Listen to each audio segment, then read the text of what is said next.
الرحیم الحمد للہ نحمده ونستعینه ونستغفره ونؤمن به ونتوکل علیہ ونعوذ باللہ من شرور انفسنا ومن سیئات اعمالنا من يهده الله فلا مضل له ومن يضلله فلا هادي له ونشهد أن لا إله إلا الله وحده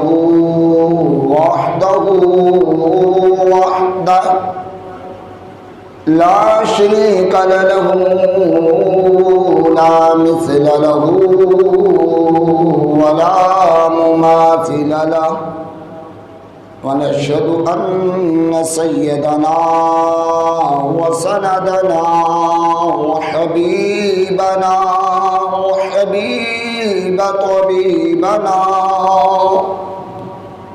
وحبيب أعلانا ومولانا وملجانا ودعانا محمد صلى الله تعالى عليه وآله وسلم أما بعد فأعوذ بالله من الشيطان الرجيم بسم الله الرحمن الرحيم يا قوم ادخلوا الأرض المقدسة التي كتب الله لكم ولا ترتدوا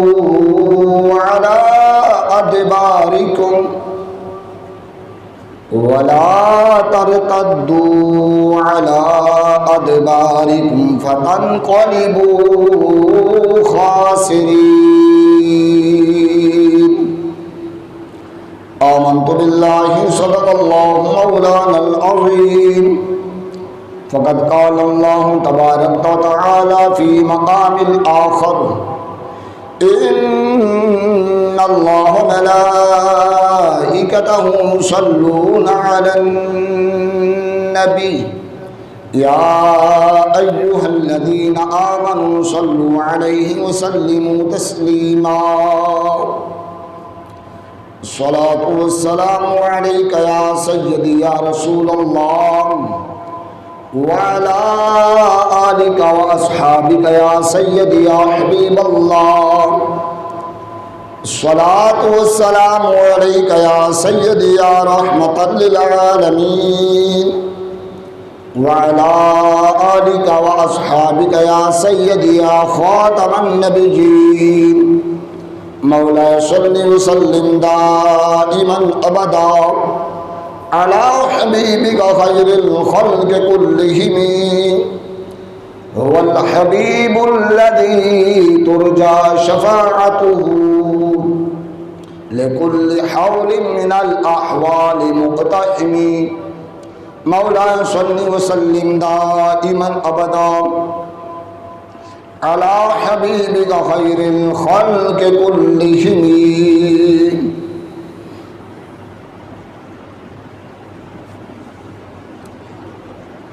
اللہ رب العالمین جل جلالہ وجل شانہ وعم نوالہ کی توفیق خاص سے آج کی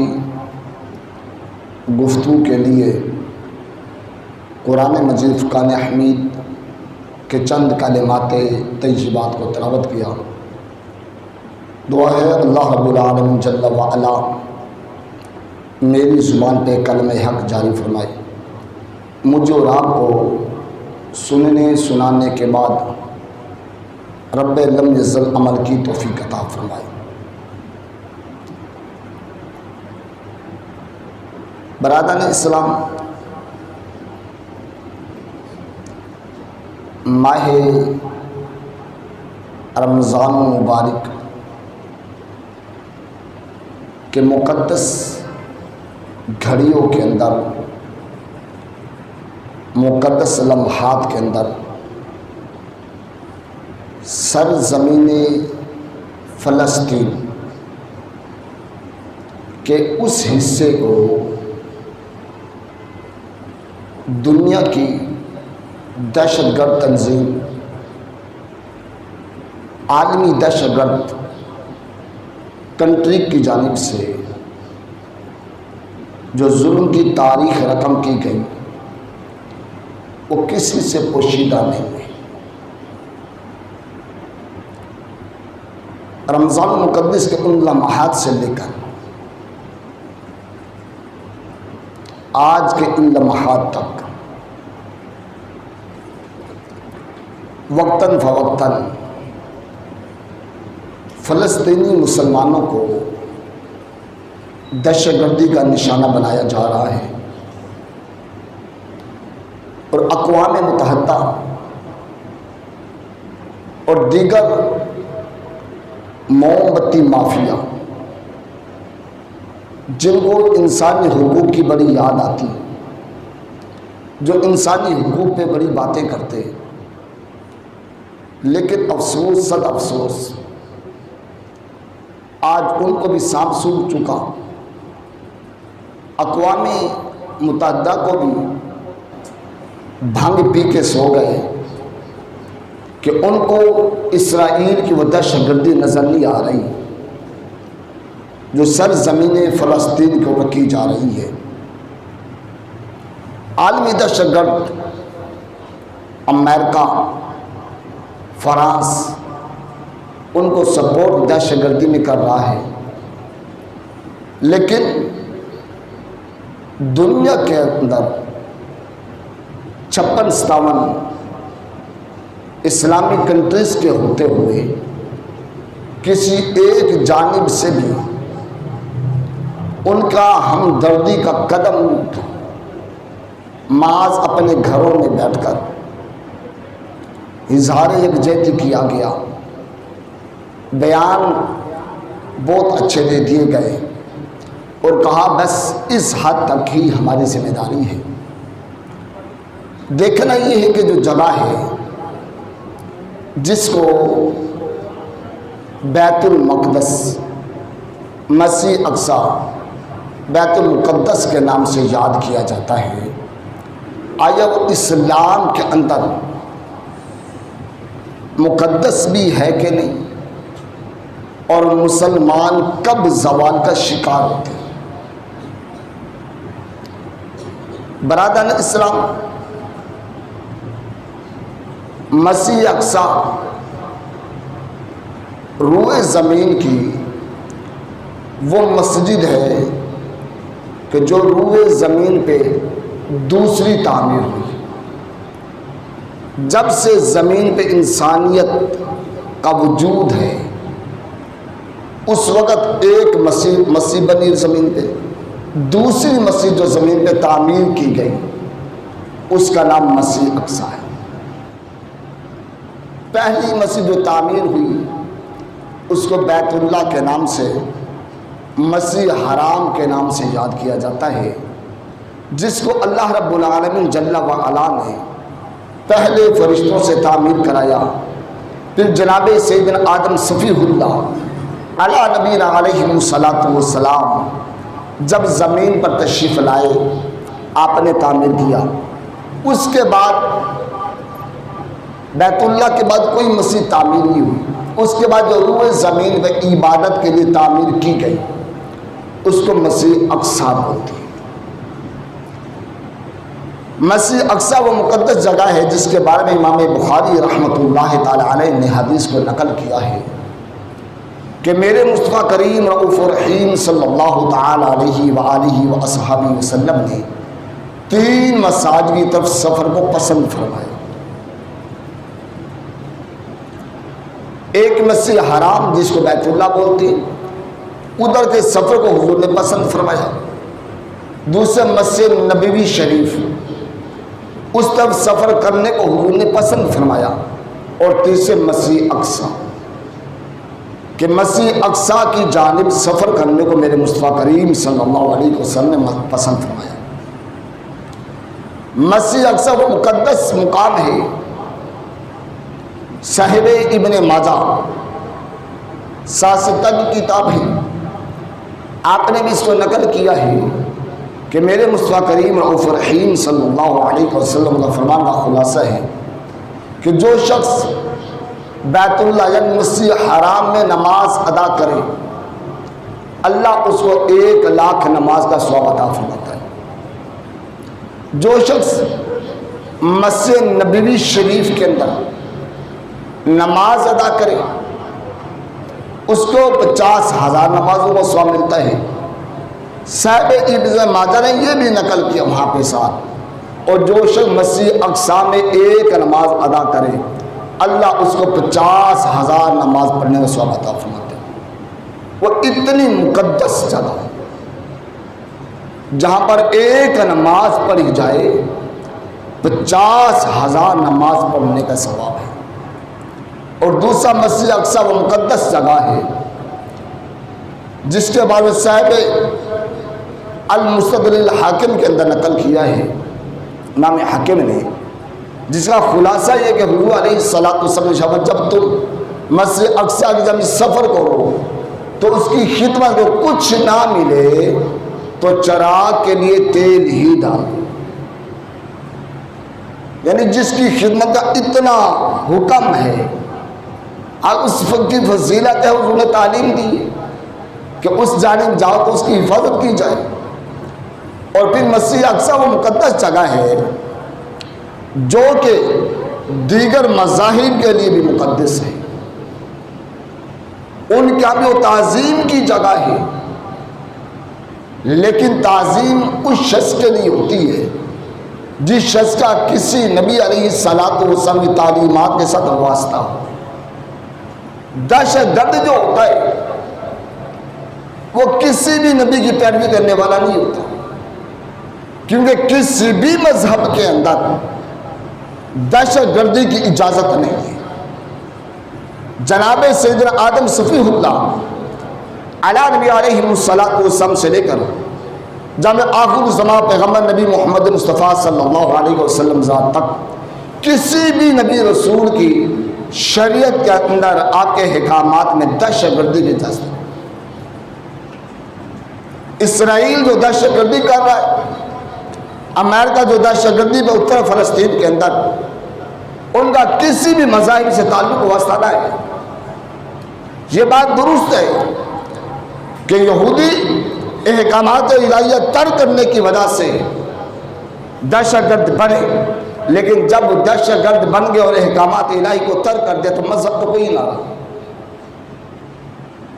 پھر کسی نبی کے ساتھ مختص تو نہیں کیا جائے گا اس کو کہ فلاں نبی کے پیروکار ہے، کیونکہ کسی بھی نبی کی تعلیم یہ نہیں ہے کہ اس کی امت دہشت گردی کرے۔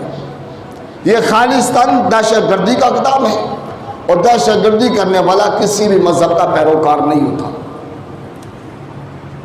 مسجد اقصی وہ مقام و مقدس جگہ ہے جس کے بارے میں خالق کے کائنات نے قرآن میں اعلان کیا، یا قوم ادخلوا ارض مقدسۃ التی، اے قوم، یا قوم، اے قوم ادخلوا الارض، اس پاک زمین کی طرف سفر کرو۔ کون سی؟ مقدس جو پاک ہے، التی کتب اللہ لکم، وہ جو سفر اس پاک زمین میں جو داخل ہونا وہ کس کے لیے ہے حکم؟ اس مقدس زمین میں کس نے داخل ہونا ہے؟ کون جا کے اس مقدس زمین کی حفاظت کرے؟ اب سوال یہ ہے، کیا اس مقدس زمین کی حفاظت ان لوگوں کی ذمہ داری ہے جن کا کسی مذہب سے تعلق نہیں، یا ان لوگوں کی ذمہ داری ہے جن کا کسی نہ کسی مذہب نبی کے ساتھ تعلق ہو؟ قرآن نے اسے مختص کیا ہے کہ یا قوم ادخلوا ارض المقدسۃ التی، اے قوم داخل ہو جاؤ اس مقدس زمین میں۔ اب جس کو رب مقدس کہہ رہا ہے رب پاک کہہ رہے ہیں، اور پھر وہاں نہ پاک کو جانے کا نہیں کہتا رب، کسی پلید کو جانے کے لیے رب نہیں کہتا، رب مقدس زمین میں جانے کے لیے کہتا کس کو ہے؟ کہتا کتب اللہ لکم، وہ لوگ جائیں جن کو اللہ نے کتاب عطا کی ہے، اللہ کی کتاب کے جو مالک ہے نا، اللہ کی کتاب پہ جن کا ایمان ہے، اللہ کی کتاب کی جو پیروی کرنے والی ہے، وہ قوم جمع، وہ قوم اٹھ کے اس مقدس زمین میں جائے، داخل ہو جائے، وَلَا تَرْدَدُّوا عَلَىٰ أَدْبَارِكُمْ، اور جا کے ہاتھ لگے پلٹنا آنا، جا کے جناب سلفی بنا کے آنا جانا، جا کے ماس نعرے بازی کی بات کر کے نہ آ جانا، رب نے قید لگائی، قوم داخل ہو اس مقدس زمین کے اندر، اور کون سی قوم؟ کا کتب اللہ لکم، جو کتاب والی ہے، کتاب ایمان والی ہے، وہ قوم داخل ہو، ولا ترددوا علی ادبارکم، اور پھر جا کے واپس پلٹے بھی نہ، پیچھے نہ ہٹ جائے، پھر گھروں کو آ نہ جائے۔ کب تک؟ جب تک اس زمین کو حاصل نہ کر لیا جائے، جب تک اس پہ اپنا جھنڈا گاڑ نہ لیا جائے، جب تک پلیت ناپاک لوگوں کو وہاں سے ختم نہ کر دیا جائے، تب تک وہاں سے پلٹے نہ۔ اور اگر پلٹ آئی اور اگر قوم اس مقدس زمین پہ داخل نہ ہوئی، مالک کیا ہوگا؟ اگر وہاں داخل نہیں ہوتے، جاتے نہیں اور جا کے پلٹ آتے ہیں، کیا کرے گا مالک تو ہمارے ساتھ؟ ہوگا کیا؟ خالق کائنات نے جواب دیا، فَتَنْقَلِبُوا خَاسِرِينَ، اگر تم گئے اور بغیر فتح کیے پلٹ آئے اور تم نے جانے سے انکار کر دیا، تو ہوگا کیا؟ فَتَنْقَلِبُوا خَاسِرِينَ، تم نقصان والے ہو جاؤ گے۔ اب سوال ہے، جس کو رب کہتا خسارے والے، رب کہتا جس کو تم نقصان والے ہو گے، مجھے بتاؤ آج کوئی کہے کہ جناب نہیں ہم تو اپنے ہی خطے کی حفاظت کریں گے اور ہمیں تو جناب اپنی ہی سرحدیں دیکھنی ہیں، ہم تو بس اپنی سرحدوں کی ذمہ داری ہم پر واجب ہے، وہ مقدس زمین ہم پر تو واجب نہیں ہے۔ مجھے بتاؤ جو رب کہتے ہیں فَتَنْقَلِبُوا خَاسِرِينَ، تم خسارے والی ہو گئے، تو کیا پھر یہ خطہ بچ جائے گا؟ خسارہ کس کا نام ہے؟ نقصان کس کا نام ہے؟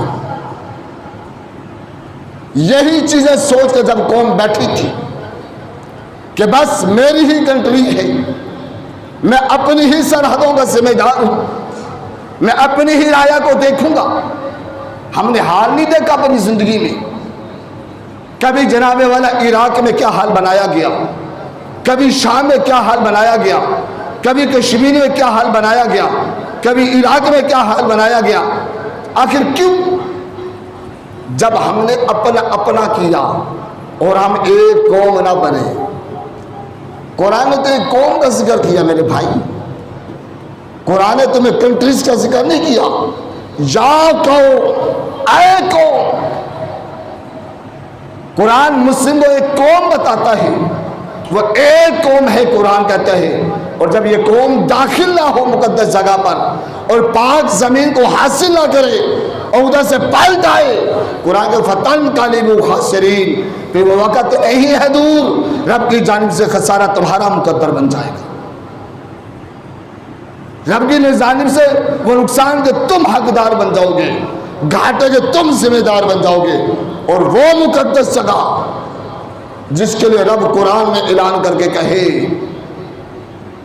سبحان الذی اسری بعبدہ لیلا من المسجد الحرام الی المسجد الاقصی الذی بارکنا حولہ، لوگوں وہ مسجد اقصی، وہ مسجد مقدس، وہ بیت المقدس، وہ حرمت والی جگہ کہ مالک کہتا ہے میں مسجد کے اندر تو برکت رکھتا ہی رکھتا ہوں، مسجد کے اندر تو راحت و سکون ہوتا ہی ہوتا ہے، لیکن مسجد اقصی وہ جگہ ہے کہ الذی بارکنا حولہ، جس کے اندر بھی برکت ہے اور باہر بھی برکت ہے، جس سے گرد گرد برکتیں ہیں، جو چار اطراف سے برکتوں سے گھری ہوئی ہے، وہ مسجد اقصی۔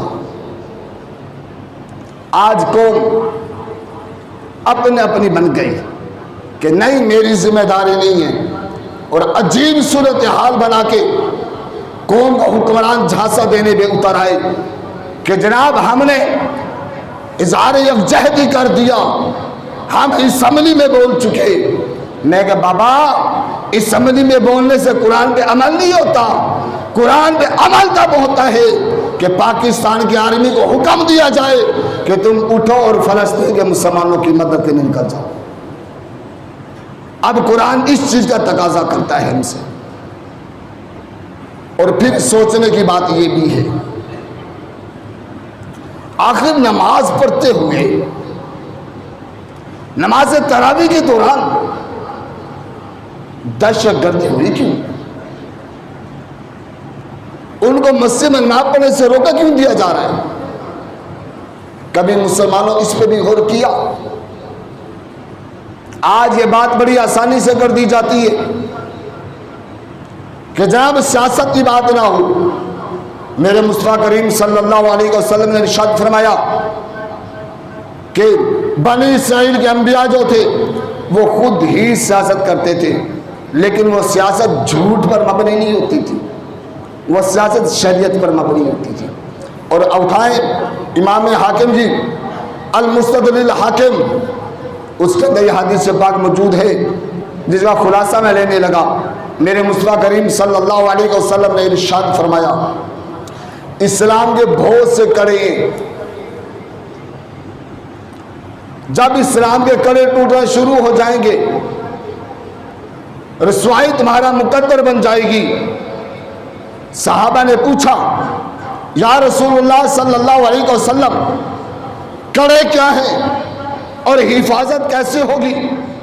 میرے مصطفیٰ کریم صلی اللہ علیہ وسلم نے ارشاد فرمایا، امام حاکم المستدرک الحاکم اس حدیث کو نقل کرتے ہیں، اور اس حدیث پاک کو مجمع زوائد والوں نے لکھا سند صحیحہ، اس کی سند ساری صحیح ہے، اور اس صحیح سند والی حدیث پہ آپ مصطفیٰ کریم صلی اللہ علیہ وسلم سے صحابہ نے سوال کیا یا رسول اللہ صلی اللہ علیہ وسلم کڑے کیا ہیں؟ میرے کریم نبی نے ارشاد فرمایا روزہ اسلام کا کڑا ہے، قرآن اسلام کا کڑا ہے، زکوٰۃ اسلام کا کڑا ہے، نماز اسلام کا کڑا ہے، حدود اللہ اسلام کا کڑا، حقوق العباد اسلام کا کڑا ہے، احکامات اسلامیہ اسلام کے کڑے ہیں۔ ایک وقت آئے گا اور جب قوم ان کڑوں کی حفاظت نہیں کرے گی، ایک ایک کر کے کڑا ٹوٹتا جائے گا، مسلمان رسوائی کا مقدر اس کا بن جائے گا۔ صحابہ نے پوچھا یا رسول اللہ صلی اللہ علیہ وسلم اتنے زیادہ کڑے، مثال دینے لگا ہوں 1000 کڑا ہو، مجھے بتاؤ 1000 کڑے کی نگرانی مشکل ہے کہ نہیں؟ ہر کڑے پہ پہرا دار لگانا مشکل بن جائے گا۔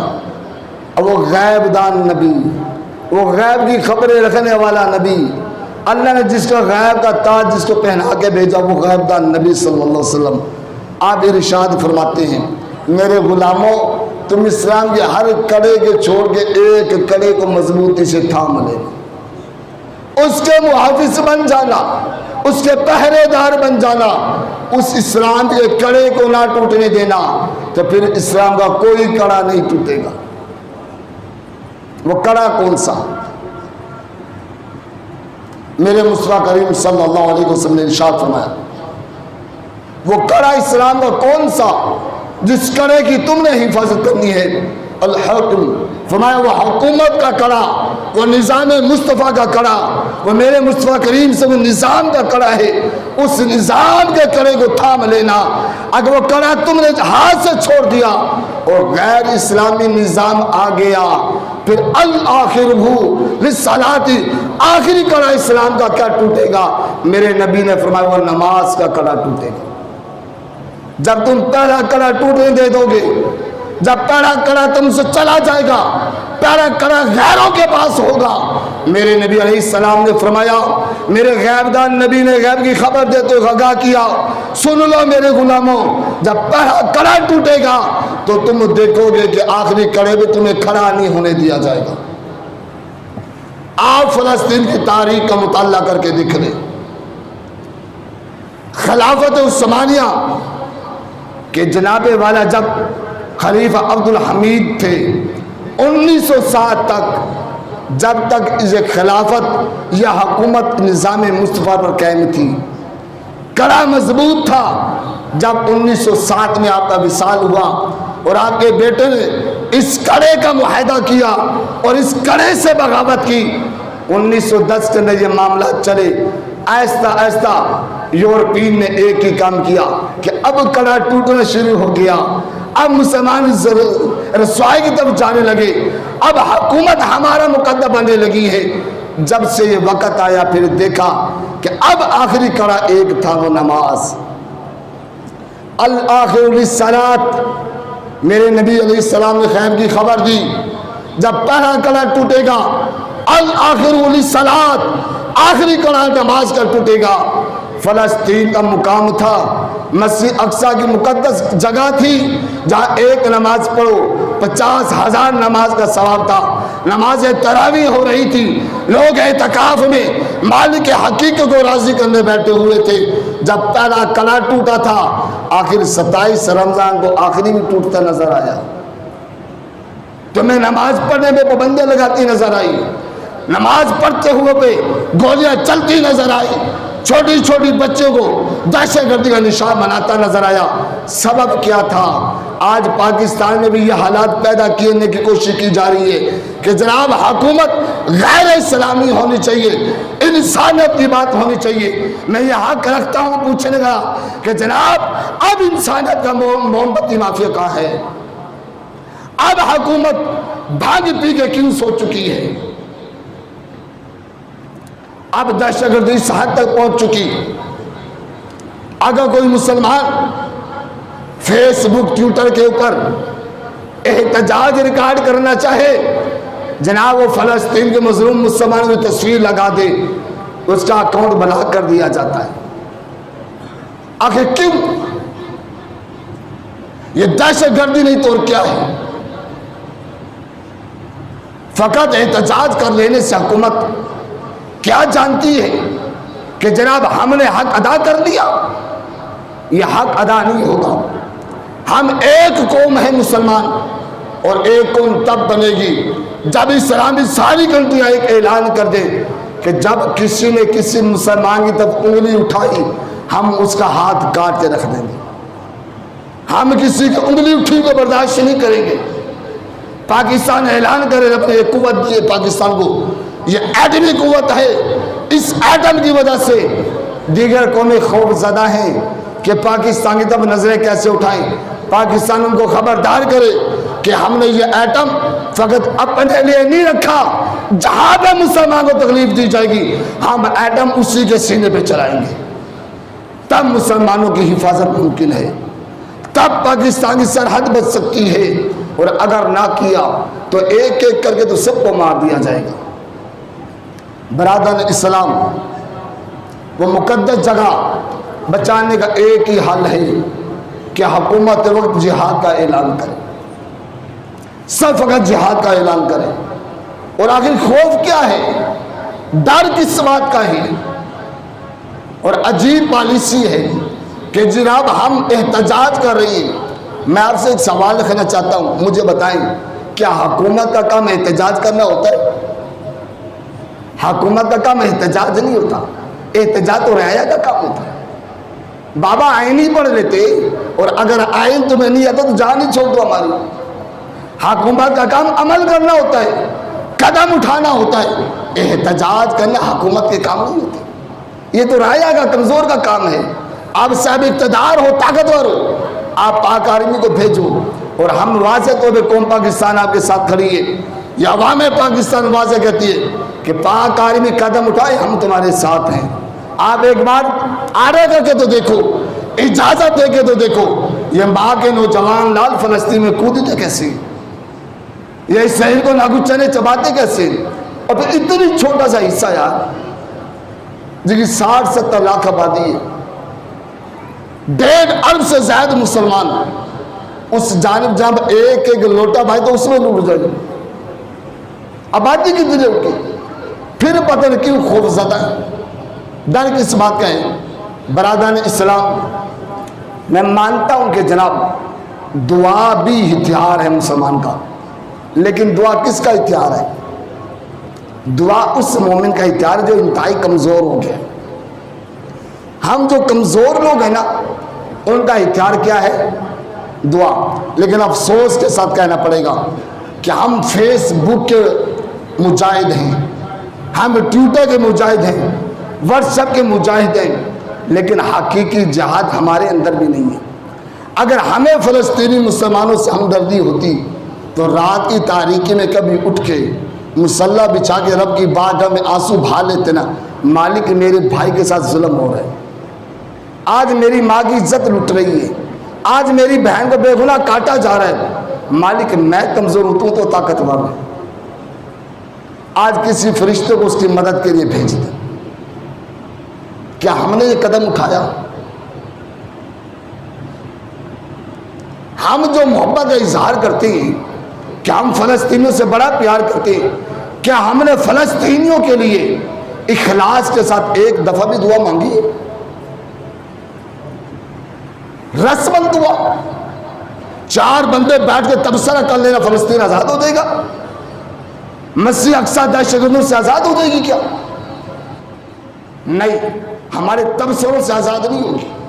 اگر ہم جا نہیں سکتے اور جناب اپنے سینے پیش نہیں کر سکتے تو مالک کی بارگاہ میں آواز تو اٹھا سکتے تھے، اس چوکھٹ پہ گر گڑا تو سکتے تھے۔ رات کی تاریکی میں جب مالک کی رحمت ندا کرتی ہے مجھ سے کوئی سوال کرنے والا میں عطا کر دوں، ہے مجھ سے کوئی مانگنے والا میں دے دوں۔ کیا ہم نے ایک بار بھی یہ کام کیا کہ رات کو تہجد میں مصلی بچھایا ہوتا اور سجدے میں ہو کے مالک کی بارگاہ میں روتے، مالک میرے مظلوم بھائیوں کی مدد فرما دے، آج کسی فرشتے کو ان کی مدد کے لیے بھیج دے۔ مجھے یقین سے بتانا، جب سفید بارش روتے اور ننھے چھوٹے چھوٹے ہاتھ اٹھے ہوتے رات کی تاریکی میں، اور مائیں بہنیں چادریں سر پہ لے کے رو رہی ہوتی، کہ ہم مالک کی مدد نہ کرتا؟ آخر یہ کب ہوگا کہ محض یہ خبریں سن کے جی ہمیں بڑا دکھ ہے، ہمیں بڑا افسوس ہے، ہمیں بڑا افسوس ہے کہ جناب فلسطین میں یہ ہو گئے، یار اس سے کوئی عملی قدم اٹھائیں۔ حکومت کی ذمہ داری ہے کہ وہ جہاد کا اعلان کرے اور پاک آرمی کو ان مظلوم مسلمانوں کی مدد کے لیے بھیجے، اور میری اور آپ کی ذمہ داری یہ کہ بجائے فیس بک پہ وقت گزارنے کے، ٹویٹر پہ وقت گزارنے کے، مصلی بچھا کے رب کی بارگاہ میں گر گڑائیں، مالک تو طاقتور رہے، مالک تو طاقتور کا مالک ہے، ہم کمزور لاغر ہیں، تو نے بدر میں مدد کی تھی اب بھی مدد کرتے، مالک تو نے احد میں مدد کی تھی اب بھی کرتے، مالک تو نے خندق میں کی تھی اب بھی کرتے، مالک بے ساز و سامان مسلمان مکے میں تھے، تو نے مدد کی اب بھی مدد کر دے مسلمانوں کی۔ آخر یہ کب ہوگا امریکہ؟ ہم نے ہر چیز بس سمجھے فیس بک کی حد تک رکھی، بس اکاؤنٹ میں بیٹھ کے جناب والا اظہار یکجہتی ہو جاتے ہیں ہمارا۔ جہاں تک ہوتا ہے عملی کام بھی کریں، دعا کا ہتھیار نہ چھوڑیں۔ میرے مصطفیٰ کریم صلی اللہ علیہ وسلم فرمان کا خلاصہ ہے کہ مومن کا بہترین ہتھیار دعا ہے، بہترین ہتھیار دعا ہے، جو بہترین ہتھیار ہم نے چھوڑ دیا ہے۔ اگر ہمیں واقعی ان سے ہمدردی پیار ہے تو میرے بھائی تنہائی میں، اجتماعی میں، ہر جگہ ان کو اپنی دعاؤں میں یاد رکھیں، اور جو تنہائی میں اخلاص سے دعا ہوتی ہے نا، رب اس کو ضرور سن لیتا ہے۔ اللہ رب العالمین جل وعلا مجھے اور آپ کو اخلاص کی دولت عطا فرمائے، حکمران اسلامی کنٹریز کو یہ ہمت اور قوت دے کہ مظلوم فلسطینیوں کی مدد کے تیار ہو۔ اللہ فلسطین کے مظلوم مسلمانوں کی مدد فرمائے، مسجد اقصی کو یہود و نصارہ کے ناپاک سازشوں سے آزاد فرمائے، آمین وما علیہ الا البلاغ۔